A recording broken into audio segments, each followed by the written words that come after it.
পৃথিবীর ম্যাপটা দেখেন, 1945 সালের আগে ইসরায়েল নামে কোনো দেশ ছিল না। ইসরায়েল দেশটাই ছিল না। এই ইহুদি দলগুলি, এই দলগুলিকে সন্ত্রাসী বলে ডাকতো ব্রিটিশরা। তারা একটা ইহুদি রাষ্ট্রের জন্য লড়ছিল। পরে তারা শক্তি দিয়ে ইসরায়েল দখল করে আর প্যালেস্টাইনিদের তাড়িয়ে দেয়। এখন এই লোকগুলি প্যালেস্টাইনের লোকদের বলছে, যাদের দাবিটা আরো জোরালো, তাদের দেশ ফেরত চায়। এখন তাদেরকে সন্ত্রাসী বলে ডাকছে ইসরায়েলিরাই। চিন্তা করেন, হিটলার 60 লক্ষ ইহুদি মেরেছিলেন। তিনি ইহুদিদের বের করে দিয়েছিলেন।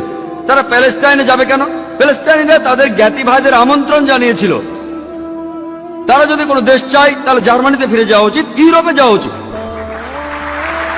চিন্তা করেন, প্যালেস্টাইনিরা তাদের স্বাগতম জানিয়েছিল। ধরেন আপনার বাসায় একজন মেহমান আসলো, অচেনা সেই লোককে আপনি বাসায় থাকতে দিলেন, আর কিছুদিন পর সে আপনাকে বাসা থেকে বের করে দিল। আপনি দরজার সামনে বলতে থাকলেন, আমার ঘর ফেরত চাই, ফেরত দেন। লোকে আপনাকে বলবে সন্ত্রাসী।